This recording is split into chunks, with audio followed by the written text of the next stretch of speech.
Welcome into Second Down right here on ESPN Radio as I roll my ankle coming in, sliding into the chair. It's a good Friday afternoon to everyone out there. PJ Zuko, Cam Ursery on the show with us. We'll have a ton to dive into. We'll be joined by former Georgia and NFL wide receiver Tavares King coming up in the next segment. Really excited to talk to him. I will buy someone's lunch if they can tell me what Georgia record Tavares King holds. Wow.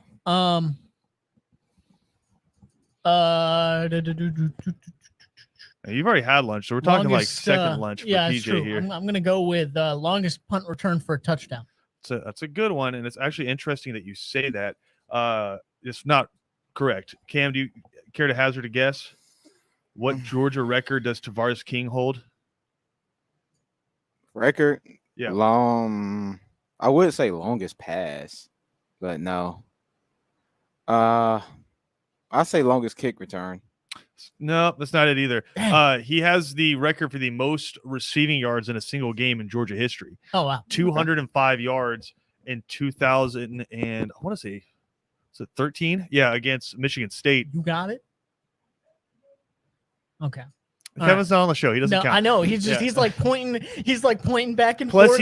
He's on a computer. Burning down or what? Yeah. Plus he's on a computer, so we know he just looked it up. No, he had 205 receiving yards against Michigan State. But I did say it was funny you said that because he actually would have had two records from that game. He set the record for the longest touchdown in a bowl game for Georgia in that game. He had a 90-yard receiving touchdown, but literally 5 plays later, Brandon Boykin returned a punt 92 yards and broke his record. Yeah. 5 plays later. So we'll catch up with Tavares King coming up in the next segment. But I do want to dive into this Georgia game. Before we do that, though, PJ, I love asking you this on Fridays. Hey, how's it going? Before big games. Yeah. How you feeling heading into Penn State, Iowa? I literally have not been able to think about it at all. I have maybe a good thing. You guys, I think it kind of is. You guys know I have a pretty big weekend coming up. Obviously, not only. I have a few things happening. Not only the wedding, of course, at 4. Yeah. The same time as kickoff, but some other things, some other pretty big things happening this weekend as well. So, my mind's been so scattered. But still, I mean, I feel pretty confident in the team. I feel very confident in the defense. Although What's the over-under on this game? Let me look it up because it can't be very high.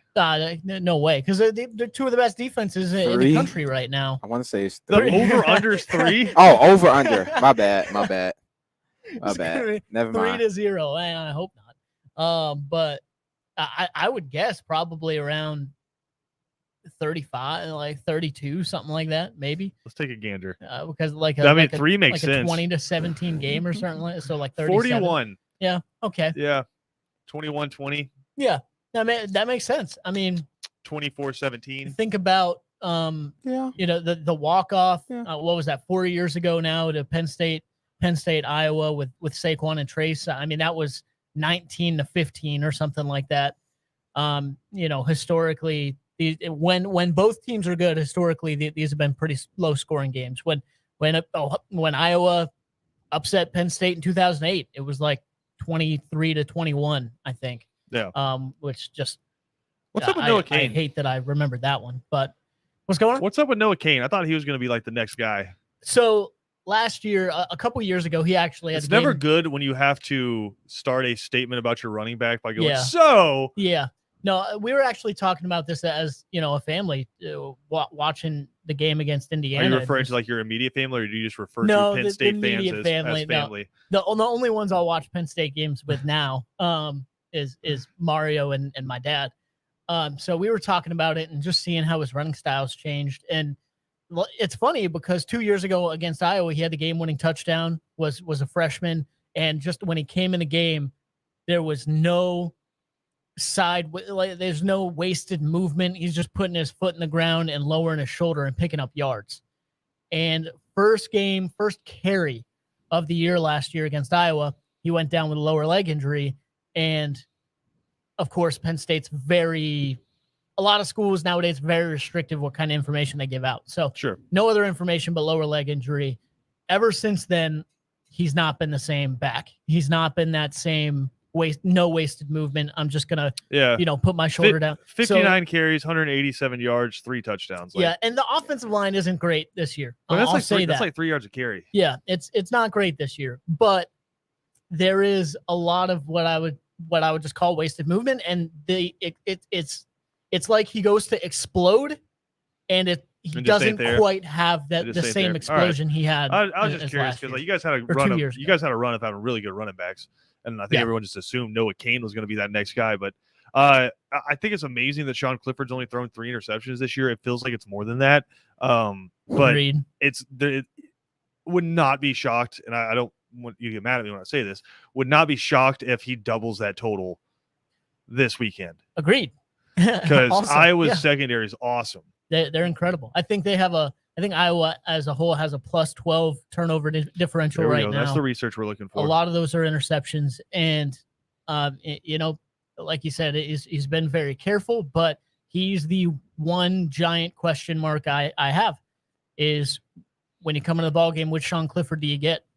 I mean, he wasn't doing. I think the play calling in that Auburn game let him execute the way that he did in a very high level, but you're going to need that same kind of game from him, especially if the running game isn't. I'm gonna take the under on this game, just at 41-40. I think it could be like a 17-13 kind of a game, just because completely agree. Both offenses are kind of okay and both defenses are really good. They're giving up I think Penn State's giving up like 12 points a game and Iowa's giving up like 11.7 points a game. So I mean, I think it's going to be a really fun game, but it's going to be very reminiscent to that Penn State-Wisconsin game to start the year where it's just low-scoring battle. All right, let's go to Dallas, Oklahoma, and Texas.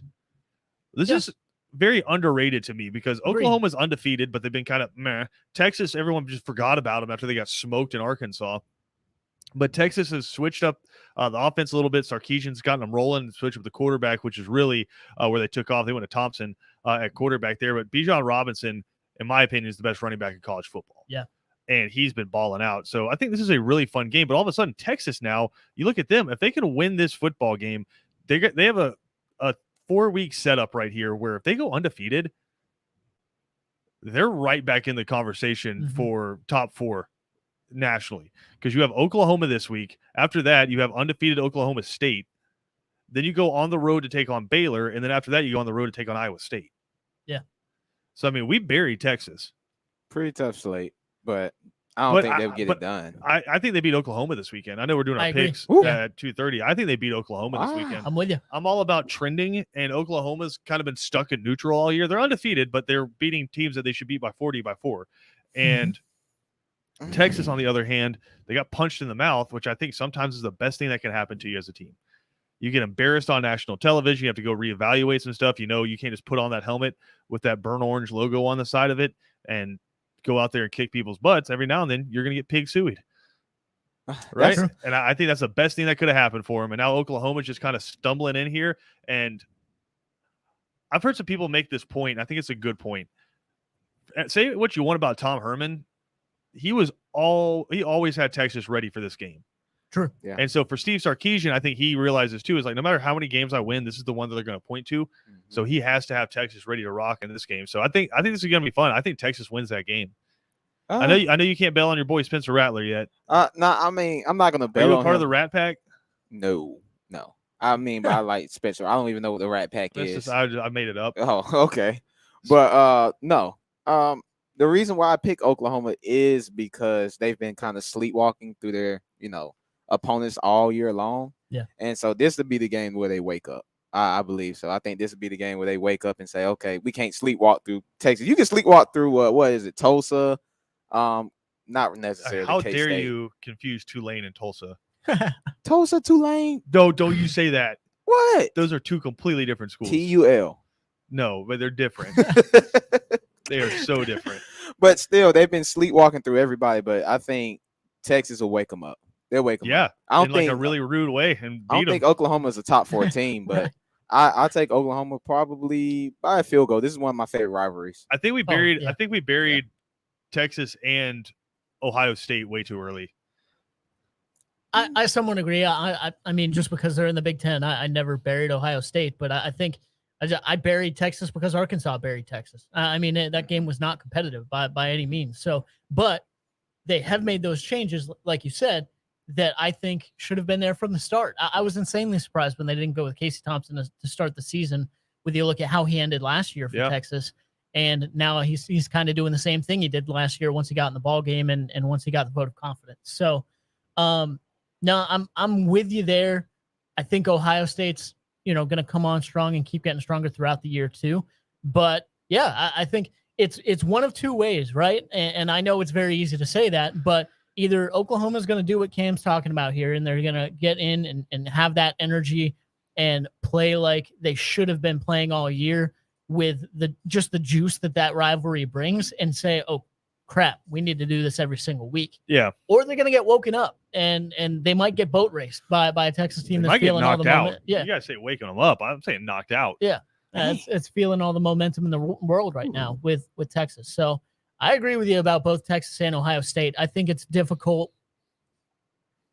It's weird, right? I think when you make the changes that Texas has made, I think it almost makes it easier for the college football playoff committee to pick you. Yeah. Because they can say, well, that's literally not the same team. They have different players on the field.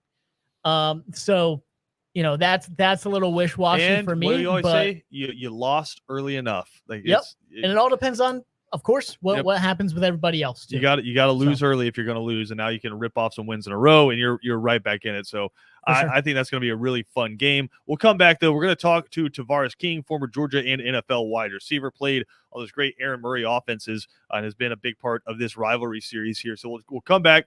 We'll catch up with Tavares King, talk about that, talk about Georgia's wide receivers this year, and dive into some college football with him as well. And then a little bit later in the show, we'll get our picks. And then, of course, coming up, starting at 3:20, we have Braves pregame coverage of Game 1 of the NLDS as Charlie Morton takes the mound for the Atlanta Braves. First pitch is at 4:37, but again, starting at 3:20, we will have Braves playoff pregame coverage starting for you, a very abbreviated 3 and out coming up at 3 o'clock. So we got all that coming up for you right here on ESPN Radio.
Welcome back into Second Down right here on ESPN Radio. Christian Gokel alongside Cam Urshery here, getting you ready for a huge college football weekend, and really excited to talk to our next guest. Over 2,500 receiving yards in his time at Georgia, 21 touchdowns. Went on to have a successful NFL career as well. Joining us here on ESPN Radio, former Georgia wide receiver and NFL wide receiver Tavares King. Tavares, what's going on, man? How are you? Man, doing well, doing awesome, man. How you guys doing? Dude, we are ready for a big-time college football weekend. So many awesome games coming up, but it feels like flying under the radar a little bit is a top 20 matchup between Georgia and Auburn in a game that it's a very weird series, right? Teams, a lot of times the lower-ranked team comes in and wins this game. For a long time, it was back and forth where one team would go into the opponent's stadium and win that game. Then the reverse would happen the next year. What are your memories from this rivalry? Man, you said it. It's been a game that's kind of been a back and forth battle between the two schools. Underdog has kind of been the team that's kind of shocked the dog, the big dog. But man, it's been fun. It was a fun, tough battle between the hedges at times and in Jordan-Hare Stadium, and I think that this weekend is going to be another one. So what have been your impressions of this 2021 Georgia team? I know on offense, it seemed almost like we can't give them a full review just because some of these games have been such big blowouts. We really haven't needed to see a bunch of the starters in the second half. But just as a whole, what has been your takeaway from this 2021 team? Man, I think the guys have just been doing what they've been asked to do from an offensive perspective. Stetson Bennett has stepped in and been awesome. He's stepped in and been who he's been for us in the past. He's been a guy that's played in big games, big moments. I said it on my podcast. He the only team that's really truly beat Stetson Bennett is Alabama in a Nick Saban defense. Other than that, Stetson Bennett has been stone cold. So I really like what he's been putting out there. But even other than him, guys like Brock Bowers, Ladd McConkey, guys have been stepping up and making plays on that offense. Now, if we're talking about a defense, I haven't seen a defense play lights out like this. Our front seven is ridiculous. They fly around. They run to the ball. I haven't seen a defense like this in a long, long time. Maybe not ever.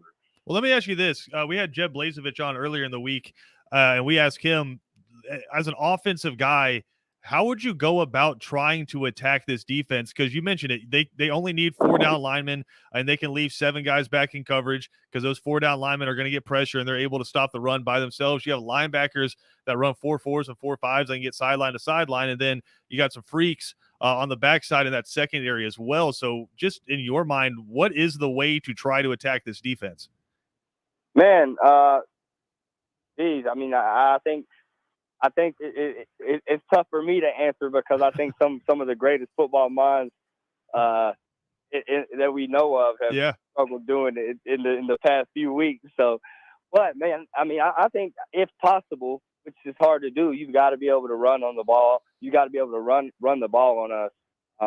And obviously that's with everybody you just mentioned, that's super tough to do. But if you're going to have some success, you got to be able to run the ball.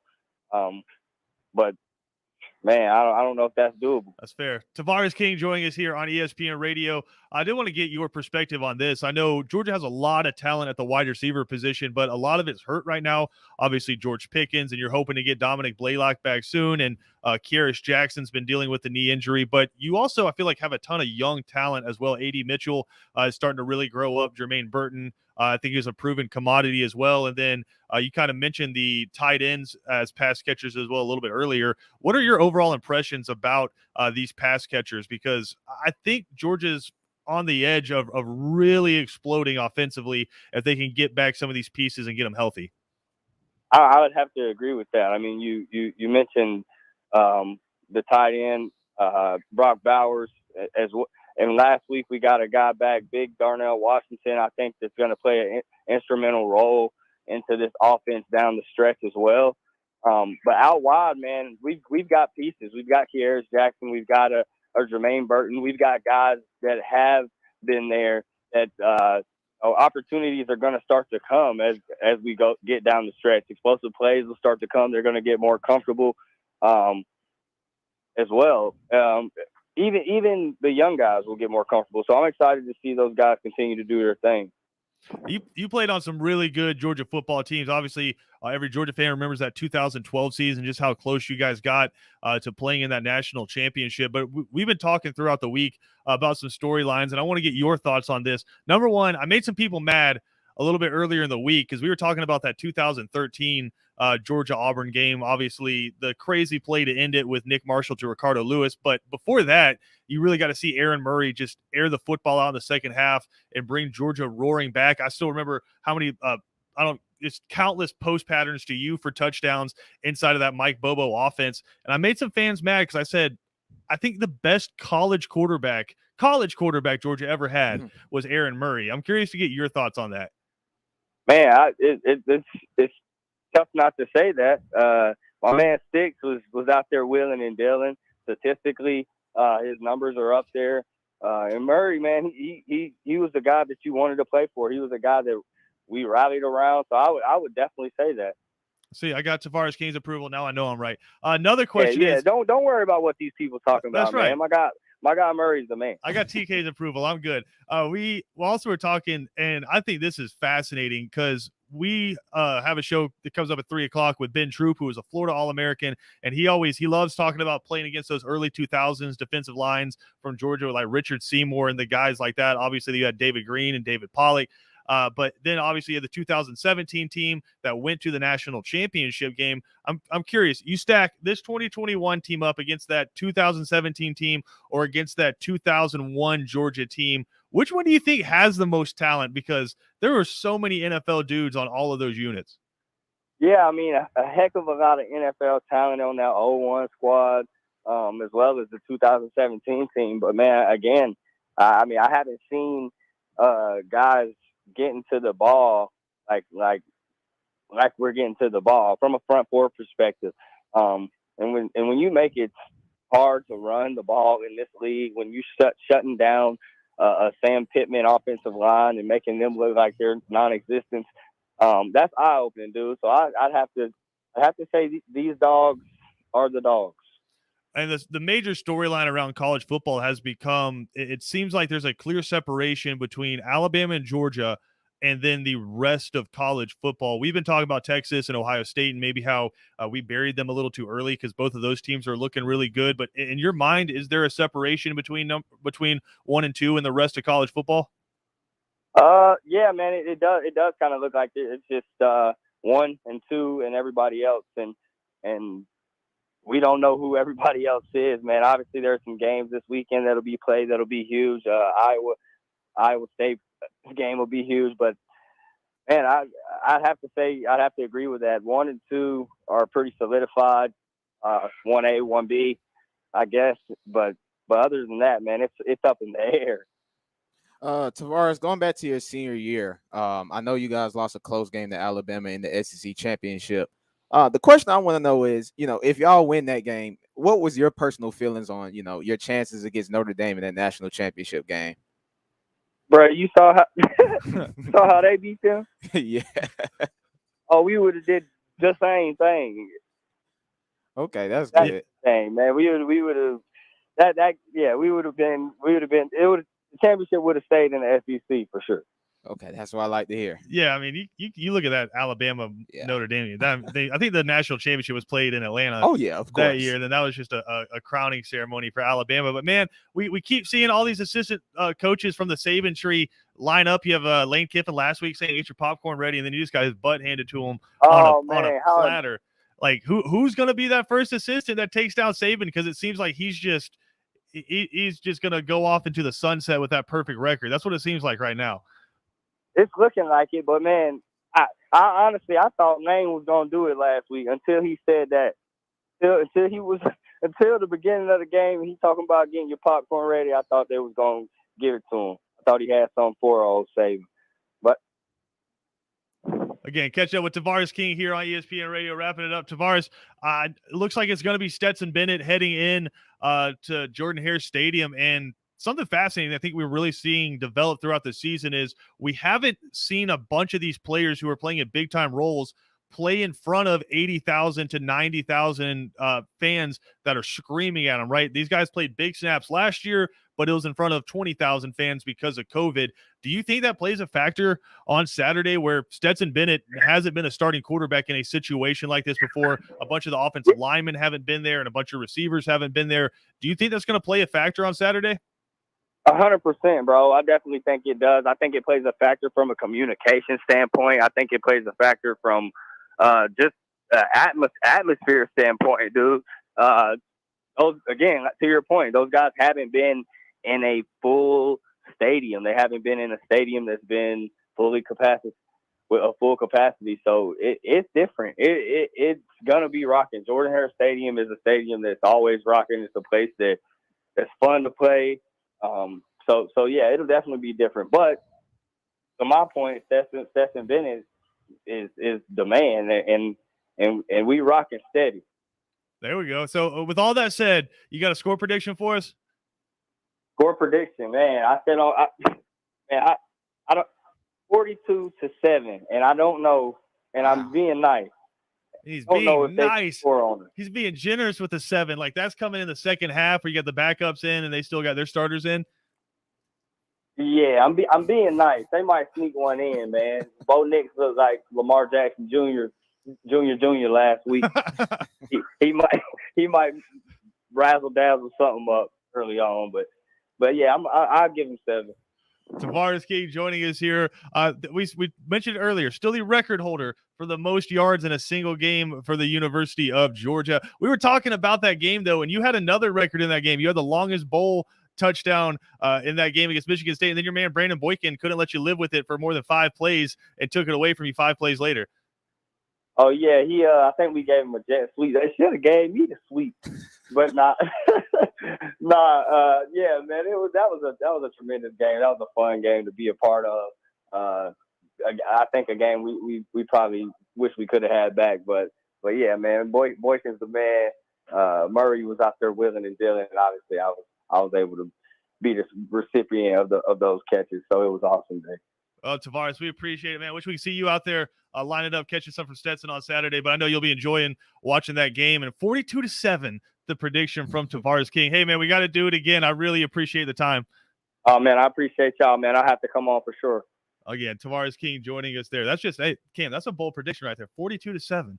But, I mean, the way that these games have gone, because we talked about it, we talk ourselves into why Georgia's opponents are better than it seems like they are. Like last week, like could Arkansas stay within those 18.5 points? I mean, would you be shocked if you came in here on Monday and Georgia beat Auburn 42-7? 42-7, yeah, I'd be shocked. I wouldn't be. I would be shocked 42-7. 42-14, maybe 42-17, yeah.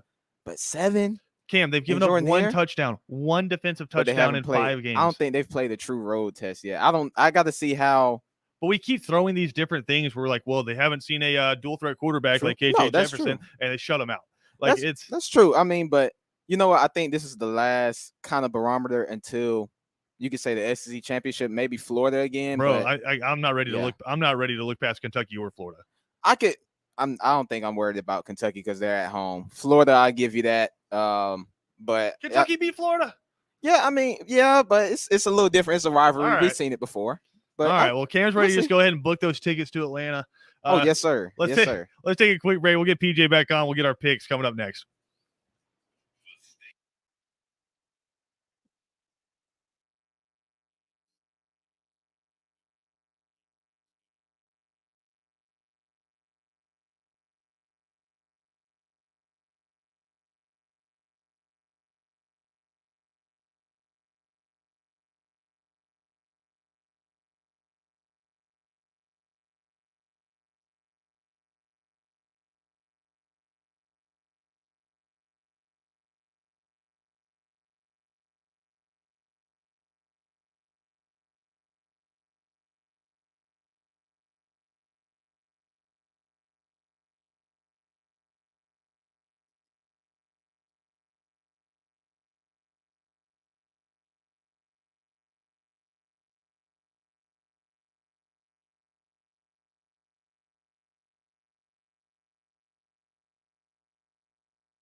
I have to yell sometimes, Cam, because PJ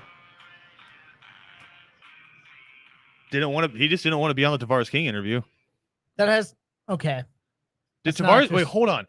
Look it up, Cam, while I pull up the picks. Did Tavares King in his time at Georgia beat Penn State? Because Georgia beat Penn State in a bowl game not too long ago. Okay, let me look that up. He was I was there at that from bowl game. 08 to Yeah, I don't- 12. I don't think. I think I was 13. I think it was 2013. I think it might have been 2013. Wait, no. You talking about 16? it was like 14. Just look up Georgia Penn State. It was like Yeah, 14 I'm looking because up there The was last matchup was 24-17 in 2016. 2016. All Okay, right. yeah. Because it That was was. in Jackson. I mean, there was a bowl ban for a little bit. Was and that then- was that the year they fired Mark Richt? I I think Del McGee was the interim might have been the year before Kirby got there. because that was the Because That was Kirby's definitely the year before. yeah, Kirby because got Kirby's there. first Right. year they played TCU in the Independence Bowl. yeah. That was when basically Christian Hackenberg basically quit the team and Trace All right. McSorley came in and almost he did. He got down by 3 touchdowns. The dude like takes one hard hit and he's like, "Oh, I got to go." And in the locker room announced that he was declaring for the NFL draft. Is that Wait, the Georgia year made Chubb somebody quit? got hurt? Like before the game was over, the news was out that he had declared for the draft. Georgia made somebody quit mid game. I never knew this. That's the year Chubb got hurt at Tennessee, right? They Yeah, lost to Bama, got smoked, and Yeah. then next week Yep. at Tennessee, Chubb got hurt. I Okay. mean, Hackenberg skipped his senior season, had a very successsul cair with the Jets, right? yes, yeah, hugely. So, Yeah, all absolutely. that. Anyway, let's get to picks. I think this is a really cool slate of games coming up this week, and I love conference season, but we also have some cool out of conference games as well to dive into. I guess we have one out of conference game to dive into, and technically it's not really technically it is out of conference, but it's Notre Dame at Virginia Tech. Like Notre Dame's like a pseudo yeah. ACC team, so we're going to call that a conference game too. Right. All right, start off with two teams that are looking to bounce back this week. I know we got to go a little bit quickly here. Arkansas, number 13, Arkansas at number 17, Ole Miss. Ole Miss is a 5.5-point favorite at home, and both teams just coming in a little bit tail between their legs a little bit. I'm taking Ole Miss because, a little bit. I have plenty of reasons. I just think they're going to bounce back better, and I like more of what I saw from them over the course of the year and even against Alabama. And once they got out of their own way a little bit there later in the game. So, yeah, give me Ole Miss. Yeah, I say Ole Miss. I respect Arkansas, but I think if I got to pick one of the two, I got to go with Lane Well, hell, Kiffin Cam, back and back. with your respect and $5, then get a cup of coffee at Starbucks. No, I do respect them, but How I about the expect pop- Lane Kiffin to How about some bounce popcorn? back. I really do. Yeah, you Yeah. get a lot of popcorn for $5. Yeah, absolutely. Oh, yeah, you can.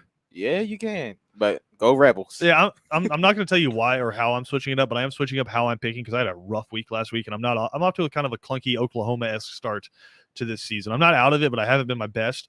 I'm going to go with Ole Miss in this game. I think they cover the 5.5 points. All right. It's kind of where I live in these picks. No, I don't know if you live in the Oklahoma area. You might live in the South Carolina area. Okay. There we go. South Carolina at Tennessee. Tennessee, after putting up 60 on Missouri, they're home. They're wearing the coolest alternate uniforms you've ever seen, and they're 10.5-point favorites over the Gamecocks. Exactly. And I think they're going to roll. I think they keep that offense rolling and going there, especially with the high energy and like you said, the best alternates. I mean, I could talk about those for 45 minutes, but give me Tennessee. They keep rolling. No, you can't. We got to get to Braves baseball. Yeah, give me Tennessee. I think Tennessee wins this game handily. I think they might all of a sudden be the most dangerous team. I say dangerous team in the SEC East. All right. Number 6, Oklahoma versus number 21, Texas in the Red River, insert what you want to call it Yeah. below. Oklahoma is a 3-point favorite against Texas. Yeah, give me Texas. I Big like dog. what Let's I've go. seen from Hook them. 'em. Yeah, Casey Thompson there, Give me- quarterback, rolling Give well. me Lincoln and Rattler, man. Give me Oklahoma. I'll go Okay. Oklahoma. Lincoln and Rattler sounds like a general store and Red Dead It do, Redemption. yeah, it really Um, does. I think Texas is going to win this game. Cam, I understand what you're saying. We're like, they haven't played their best football yet. Well, I mean, this is a terrible time to try to do that. You're coming up against a team who's really hot and it has made some switches. And like I said, I think put up 70 points not too long ago. They're back, man. Shh. You don't say that. See? You don't. Oklahoma. No, he didn't jinx Oklahoma. it. It's Yeah, just, he you jinxed know, it. Nah, he jinxed it. It's okay. Shh. Oklahoma. Don't say that. That's anyway. Yeah, I think Texas is going to win this game. All right, West Virginia team that's kind of scuffling right now. Really interesting because I thought they were going to be better than they are. They're at Baylor, and Baylor is a 2.5-point favorite coming off of a loss last week, but it was their first loss of the season, and the Bears are playing some good football. They're 2.5-point favorites at home. Yeah, give me Baylor. I like what I've seen from their offense. Just rolling well. Like you said, a tough week last week, but they get back on the train. Yeah, give me Baylor. I like what they're doing so far this year. I'll take Baylor. I'm 50-50 on this one, but it's close enough. I'll take Baylor just because they're at home. All right, 3:30 CBS, number 2 Georgia. They are 15.5-point favorites at Auburn. It looks like it's going to be Stetson Bennett as a starting quarterback. First time we've really seen a bunch of these guys hit the road for a true hostile road environment game. I think Kirby Smart said more than half of the guys playing significant snaps. This is going to be their first true road test as college football players. They are 15.5-point favorites at Auburn. I'm still comfortable with that, even with Stetson there at quarterback. I think maybe you get off to a slow start, but Georgia's able to pull away there in the second half. This is going to be certainly their closest game of the year, I think, so far. Well, you have Clemson, but, I mean, even then, I felt like you were pretty in control there, even late in the ball game. So give me Georgia pulling away late. Bo Nix can't do it against this defense. Yeah, I mean, he's gonna get decapitated. He's gonna make some plays just if he running tries for. to do that. Yeah, he's gonna make some plays just running for his life, but he's not gonna be able to do it all. I mean, they need to have more confidence in Tank Bisbee in their running game. I don't get that. I don't get that either. I think a lot of it has to do with the fact their offensive line's not very good. Yeah, there's a reason that Bo Nix is having to run for his life every play, and I think that's the reason. Honest to God, you're not seeing TJ Finley more is because he's not mobile enough to play behind that offensive line. Yeah. Like I think much like Jordan Travis with Florida State versus McKenzie Milton, you just don't trust. He's got the arm, and if he had a good offensive line, sure, but you can't trust TJ Finley to move around behind a bad offensive line like you can with Bo Nix. Yeah. I learned my lesson last week with Georgia. Give me the Bulldogs to cover. Man. Tavares King said 42-7, which I just thought was awesome. I could see Georgia winning this game 24-7, something like that, and covering that spread. So I mean, I think it's like 34-10, something like that. Somewhere in that, like Auburn. Auburn might score a touchdown. I don't know. Who knows? That defense is nasty. That's becoming a legitimate question against this Georgia defense, but it's gonna be fun. I want to say this next one for last. So we'll go to number 9 Michigan. They are 3.5-point favorites at Nebraska. And some people are like, number 9 team in the country at Nebraska, and they're only 3.5-point favorites. Nebraska all of a sudden is salty. Like it started with that Oklahoma game, and they were pretty salty in that game, and they've lost some stupid games, but they'll take you to the edge. Yeah, I don't know. They're gonna lose another stupid one. I still think Michigan's a fraud. I will stay 150% behind that, but they're not gonna lose to Nebraska. So yeah, I think these are two. I don't know. That's fair. Michigan. All right, Cam. Scott Frost is desperate, but with that being said, give me Michigan. I just don't know if they got enough talent to stack up with Michigan because they're a fraud. I think Michigan wins this game. I think they're a top 10 team because somebody has to be, and they're undefeated. They're probably the 4th or 5th best team in the Big Ten. I think that Michigan State game will probably determine that. Yeah. Give me Michigan in this one, though. I don't know if Nebraska can score enough, but this could be, again, like 20-7, something like that. Nebraska, for whatever reason, because can't score points. Yeah. All right, this one's going to be fun. Number 14 Notre Dame in an ACC game at Virginia Tech. I think a lot of people have kind of forgotten about Virginia Tech just because they had that one loss, but they have a pretty solid defense and a pretty fun offense to watch. I mean, yeah, give me Virginia Tech in this one. I still don't believe in Notre Dame. Yeah, Lord, this is pretty hard. On the road, I'll take Notre Dame, though. I think they bounced back from last week. In Lane Stadium? Right? This is That's really what I'm saying, hard. Blacksburg, man. Hard. But they need a big one, and this is a big one. Notre Dame is one of those teams they hang on by the cusp. Did I hear someone listen to that in the office earlier? I think I did. Into it. As it should be. Yeah, I mean, it's Virginia Tech. You get the coolest intro, period. You can keep jumping around at Camp Randall. I know that's in the third quarter. They're coming off a bye week. But give me Virginia Tech in this game. All right. This one is one of my favorite games when it happens, just because there's so many fun memories from this game. LSU at number 16 Kentucky. Kentucky goes from being unranked to being number 16 in the country. LSU just lost to Auburn, and everyone wants to fire Coach O now. Things are not looking good. Coach O is talking about murdering people and burying them in a fishing hole on LSU call-in shows. It's not things are not going well Makes in sense. Baton Rouge. So all that being said, Kentucky's a 3.5-point favorite at home against LSU. They need the win, and they get the win. I pick LSU. This is the kind of game that Kentucky loses when they start playing well. And I think last week it kind of played in their hands, right? Florida has a really good running game, and Kentucky has a really good run defense. Well, LSU isn't really running the football at all this year. They're mainly passing it. So I think they have the right offense to give Kentucky fits. So give me LSU. Yeah, I'll take LSU. They beat a pretty decent Mississippi State team on the road right before they lost to Auburn. So I think they'll bounce back. I'm not a big believer in Kentucky. I think they might be hung over with that win against Florida. Give me LSU. Yeah, Kentucky is rushing for 189 yards a game. Chris Rodriguez, give credit to BJ. He's a dark horse Heisman contender right now, and he's playing really well for Kentucky. LSU, on the flip side, is giving up 119 yards on the ground per game. It's at Commonwealth, which is just a weird stadium to play in. It's a 7:30 kick. I think that place is haunted. Like I say that in all respect to it. Like that's just a weird stadium, right? Yeah. It's not overly big, but it's just that atmosphere is kind of nasty. Give me the Wildcats, man. Good for you. I think because they're at home and LSU's just meh. Yeah, and they got a whole lot of distractions going on. Give me the Wildcats. I think they're locked in. I think Stoops is doing a really good job, Coach of the Year candidate right now. All right, I need a one-word answer for this next one. Number 1, Alabama. They're 18-point favorites at Texas A&M. Bama, yeah. You already know. Bama, thank you. Yeah, I mean, A&M can't score. Texas A&M is on the verge of losing 3 games in a row. Yeah. After being, here we go. We're going to whip Alabama's behind. I don't even know if they might make a bowl game this year. Yeah, we're going to whip Alabama's behind. They might How beautiful would it be if they go to a bowl game and it's like UAB? We're going to whip. I meant UAB. Yeah. We're really working out for Jimbo to be at LSU next year. I mean, if they still want them. True. If they still want them. All right. Save this one for last. Biggest game of the day. Number 4, Penn State at number 3, Iowa. It's a 4:00 kick. Iowa's a 1.5-point favorite at home in this game. 2 awesome defenses, 2 kind of offenses going in this game. I mean, PJ, you want to go last, or you want to? No, I'll get it out of the way. Go ahead. I mean, I'm going to be at a wedding. Like, I'm not going to be able to watch it. So stupid. It's just not. Things. I know you can't say this, but I hate your friends. I get it. Iowa has such a great defense, and they're being able to turn over the football. Their offense is better this year. So I'm going to have to go with. Are you kidding me? Penn State. Of course. Come on, Bob. Let's go. No. As good as Iowa's defense is, Penn State's defense as bad as your friends are, right? Extremely strong as well. We figure out the running game somehow. There we go. And Sean Clifford takes care of the football. Or I hope all of their orders are cold.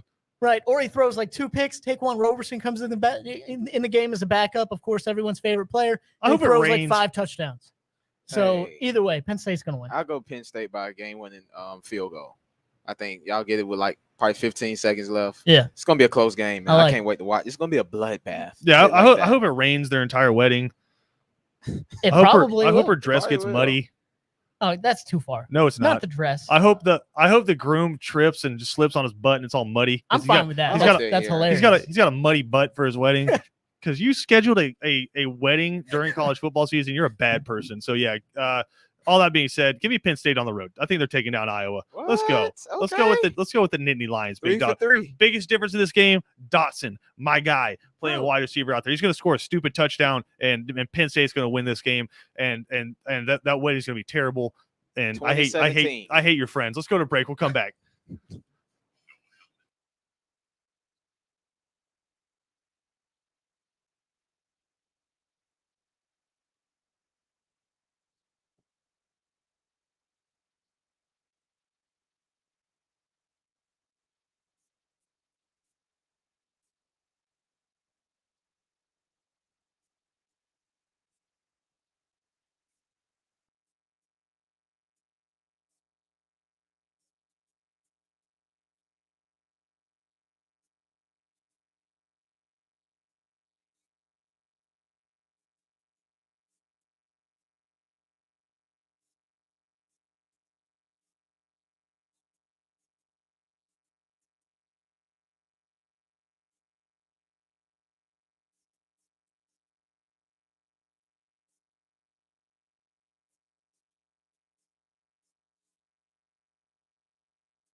Was I too hard on him?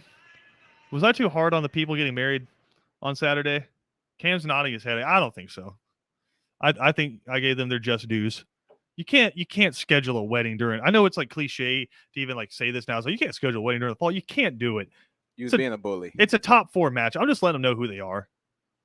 You were being a bully. They're mean. No, they're being a bully to PJ. He gets 12 of these a year, and they're taking one away from him.